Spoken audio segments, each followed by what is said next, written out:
It's really just an exercise in logic, but it's a logic based on extensive past experience with foils and foiling craft. Okay. So my name's Gordon Kay. I'm the founder of Infiniti Powercats and Infiniti Yachts, which is a company that's been in existence for 10 years. Before that, I set up a company called Dynamic Stability Systems, which owned a patent for some pretty cool foil technology for use on sailing boats. And that's been going for 20 years. And for 20 years, we've been building boats with foils in them, sailboats, as large as 142 feet, some as small as 15 feet, some that fly, some that don't fly, some that half fly. That's what we've been doing for the last 20 years, with pretty significant success, I would say. The super yacht that we did with Baltic Yachts won Super Yacht of the Year award, predominantly because the foil was such a game changer in the comfort and the stability and the safety of the boat, as well as the performance. But the one thing that people tend to forget about foils is if you use them correctly, you get a huge comfort gain as well as a performance gain, which is what, of course, foils are normally known for. And before that, I ran a company for 10 years that did offshore yacht racing, sponsorship, marketing. We had two very successful clients over that period. One was a vodka company called Bulls, where we built the world's fastest sailing boat. I think I was 30 years old when I did that. And before that, with a company called Fatsa in Finland, where we raced a boat around the world. I was the skipper and we won the race, and I was 26, 27 years old, and it was televised. So it was one of the first reality TV sort of shows involving boats. It was a pretty interesting experience, but it was beyond just the sailing. It was very commercial. We always had a client, we always had to deliver, we always had to improve their profit margin. Yeah, the transition to, well, most people who are passionate about sailing consider the motorboat world something of a dark space to go, and it's for other people. But I've been living in the States for 3 years, and I'm always fascinated about boats and why people do that, how things came to be. Why did you design this boat? What have you done? What was the thinking behind the boats, and also how people use their boats? And it became very apparent to me very quickly, living and spending a lot of time in Florida, that you were pigeonholed into either a center console, a sport fish, or a power cat, you know, if you wanted to go to the Bahamas. And it really got me thinking, it's like, this is crazy, you know, my boat isn't here, the one that I would do. And why aren't people, and I was looking at the gas prices when we were taking out motorboats and thinking, I'd rather be buying sails. And thinking there's got to be a better way to do this. And almost all of the boats we've done have all come from looking at a series of problems, whether it's a race you want to win or, for example, or a series of races that you want to win. It's like, well, how are we going to achieve that? And can we do it using foils? And is foil technology the right thing to use for the end user? And so I got the team together and we did a pretty detailed brief on where I thought we should be thinking, and was it even possible? I mean, could we do a boat that would be luxurious, comfortable, live aboard, and do 40 knots? You know, is that possible? And look good? Because if it's not going to look good, then we're not going to do it. And there was a lot of head scratching. You know, we got some pretty bright people. We came away thinking that this was something that was feasible. Then you begin a pretty lengthy design process. You have to find the right people to build it. And that, you know, you can design all you want, but if you haven't got the right people to build it and build in the right country. I've built boats in many countries: Australia, New Zealand, Italy, Turkey, Denmark, USA. There's pluses and minuses of building all over the place, but I think when we set out to build these boats, we wanted to be in a first world country. We wanted to have a very close loop with our design team, particularly Design Unlimited, who do all of our styling interiors and are extraordinarily good, but they're only 10 miles up the road from where we're building the boats. The naval architect, primary naval architect, is 10 miles up the road. You know, we have the people that we need, and really we only have two companies outside of the UK that we're working with. One is Pure Design. They're the structural engineers. They are structural engineers in New Zealand who do America's Cup boats, and Navix in Finland, who do all the systems engineering, who are world class. And I think that the team of people that we have designing and engineering this boat is so far above the mainstream. But it's what we know, it's where we come from. We come from a very high end of performance where weight is paramount, where structural integrity when you're racing boats across the ocean is absolutely critical. We know what it is to be at sea. And so when we design a boat and when we build a boat, we do it in the context that we've been crossing oceans for some of us 40 years. And that's our background. We look at it in perhaps a different way than I hate to say the word, but the average boat builder or the person who brings a product to market. We bring a lot of passion, but we bring a huge amount of experience at a very, very high level, which I think does set us apart. The Infiniti Powercat, unique in that it really sits, we felt, in about 6 different market sectors. It competes with the larger center consoles. It competes with obviously the Powercat market, the picnic boat, the luxury tender. All of those things are even a sport fish. All of those boats are. The Infiniti Powercat is capable of let's say doing exactly what they do and perhaps a little bit better. The boat's key features really are that it's quick and it's comfortable, but you can beach it, which I felt spending time in Florida and the Bahamas, a shallow draft was crucial. And that's why the foils retract. And there are more reasons why we retract the foils, but the boat had to have a shallow draft. And the outboard engine, I think without the Mercury Verado, we probably wouldn't have developed the boat that we have done, but it's a fantastic bit of kit and perfectly suits the boat. And so why wouldn't you use it? So that sort of sends you down a certain design path, and we think and it's a reliable power source, and it's something that everybody's familiar with, so that always helps. The boat's relatively narrow, so it fits in a conventional berth, and a lot of the issues people have with Powercats or catamarans generally is that it's hard to find a parking space for them. And that's driven by the fact that we wanted it to be able to do 40 knots. And if you make it wide, you can't go fast. It's just physics. It ended up being, it's pretty unique in as much as it's, like I said, beachable. The foils, which are a huge part of the boat. The foils are designed to significantly improve the fuel consumption. Relative to, let's say, to a sport fish will be over, let's say, 3,000 miles a year. In 6-7 years, you'll be saving $500,000 in fuel bills. So it's a really significant gain.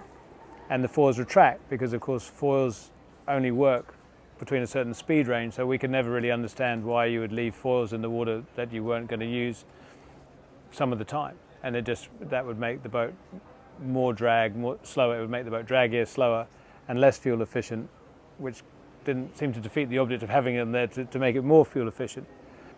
So the foils retract, which is a real plus, and keeps the boat shallow draft, and it looks fantastic. I mean, the styling of the boat, and I think its versatility is the key thing. The boat can be many things to many people. All of the outdoor furniture and fittings are modular.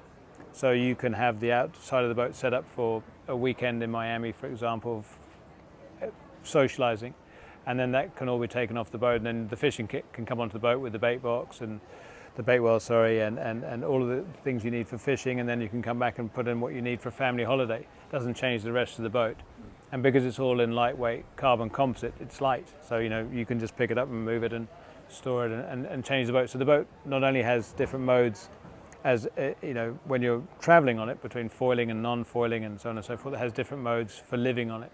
So I think it's very versatile and should, we believe, appeal to a really wide range of people who are looking at a large center console or a sport fish or a Powercat or a weekender or a conventional motorboat. It ticks a lot of boxes. It's always an exercise in physics. At the end of the day, we'd like to say it's all alchemy and it's wizardry and no one else could figure it out. You got to figure it out. And it's the same with all the boats we've done to date. What's interesting, of course, coming from sailing yachts into motor yachts is that with sailing yachts you're relying on the wind to create the power, and then you're relying on the sails, and you're relying on a whole lot of other things which are not stable. When you're then engineering the motor yacht, you know exactly how much power you've got. It's right there when you want it, and you can choose how to apply it. So in a way, it's significantly more straightforward than doing a sailing yacht. However, we're also wanting the boat to be capable of crossing the Gulf Stream in bad weather and so on and so forth, and going quickly.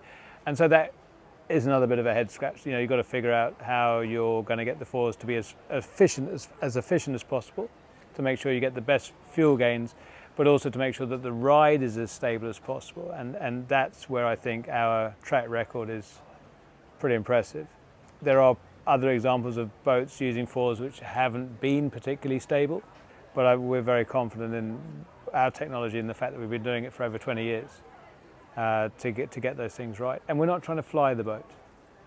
Flying the boat looks great on Instagram, but at the end of the day, it creates a very high level of complexity in terms of the flying systems, which, should they not work for any reason, will definitely end your holiday. We're not in the business of ending anyone's holiday. And I think there are some very clever boats, but I don't think that they're really set out to do what we do. And we're able to cross expanses of water in rough conditions. Foil assisted rather than fully flying was the smart way to go. So I think this is, a US boat it's a big country. So I think let's just start with the place we're all familiar with, which is Florida. I think for me it's the perfect Bahamas boat. You're across in a couple of hours, and in comfort. You don't have to worry about finding a place to rent. You don't have to worry about the hotel room. You don't have to worry about security because you've got everything on your own boat. You're self-contained, you're self-sufficient. The boat will comfortably sleep 6 adults. There's a small crew cabin in the bow if you want it. We have the two options of having the galley in the salon area or down below in the hull, which is, let's say, a more European feature, let's say, but you've got the choice. You can cook out, you can have your barbecue. It's a really comfortable place to spend time. You can dive from it, you can fish from it. What's not to like? What we found really interesting as we showed people the boat early doors was how clear people were in deciding whether they wanted the coupe version or the flybridge, the GT. And not one person in Florida didn't want to have the GT. They're like, that's my boat. But then you show it to someone in the UK or even here in Monaco, and they're like, no, we like the coupe and that'll be just fine for us. It'll get us across to Corsica in a couple of hours, that'll be just fine. So those two options I think are pretty nice. And it's the same hull, it's the same boat, but it's a very different way of going yachting or going boating, as you would say in the US. And you look at people who boat in the Northeast, it's a different, the season's much shorter. The Great Lakes, Upper Peninsula, it's a great boat for the lakes. Would people be more inclined to have the coupe version? Well, we're going to find out. But it's nice that people have that choice and that option. But I think it ticks a lot of boxes, and I'd love to do the loop on it. Is what I'd love to do. I'd love to do the loop and just travel and the waterways. That's the extraordinary thing, which I think people outside of the US don't appreciate, is how much water you have in the country.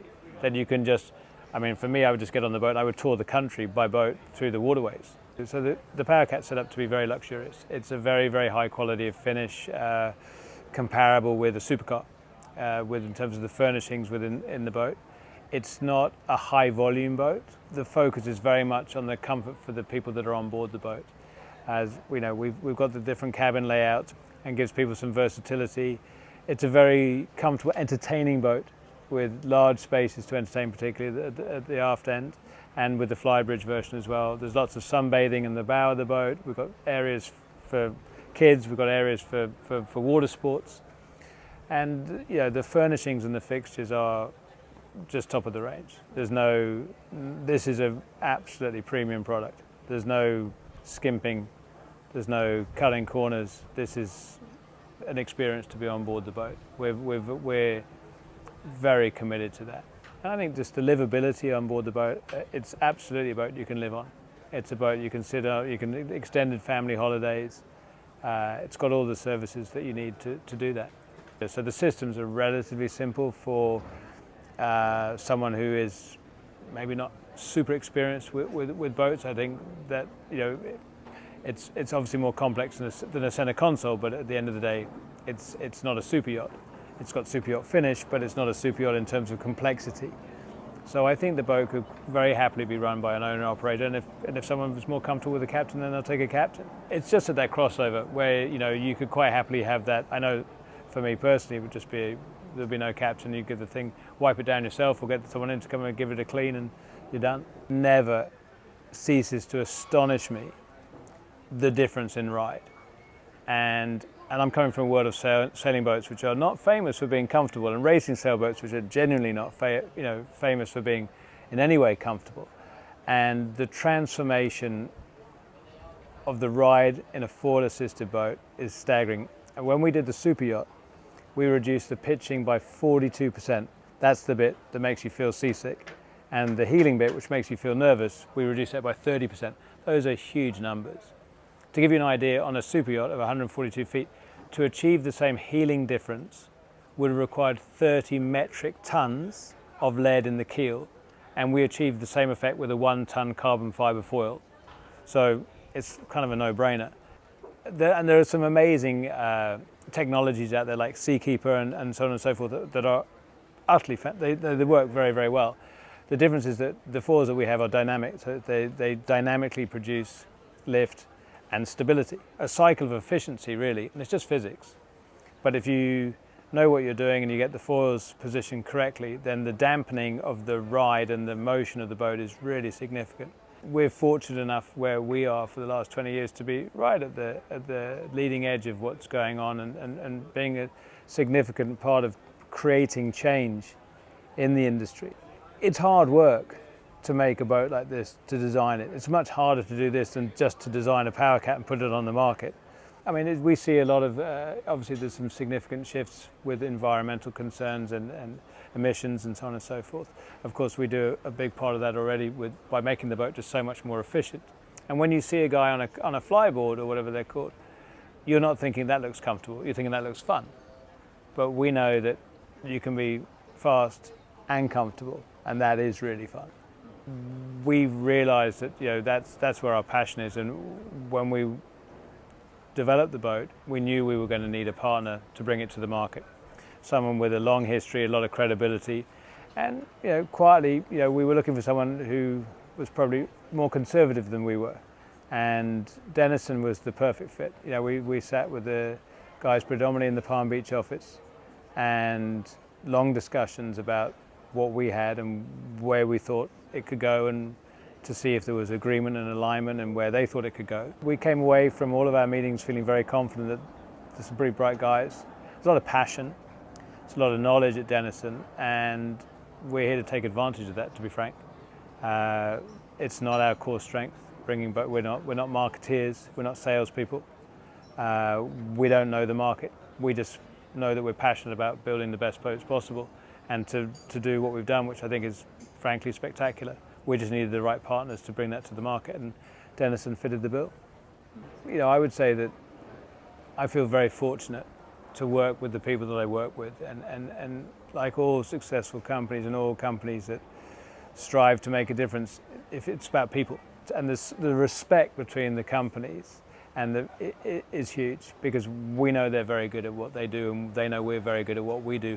And so when you're developing a boat and you have sort of, let's say, you know, the naval architect wants this and the designer wants that, and, you know, we always find a good way through, and because of respect, and we know that everyone knows where their boundaries are.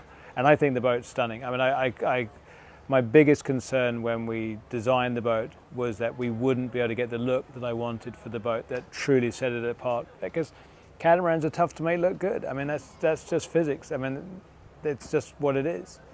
But those guys knocked it out of the park. It's awesome. Without exception, people have been so complimentary about the boat and how it looks, and I know that they're proud of it.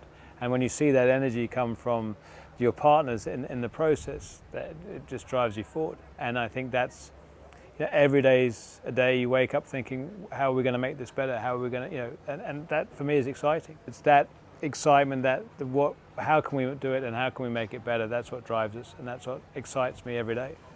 We have amazing partners, very talented people.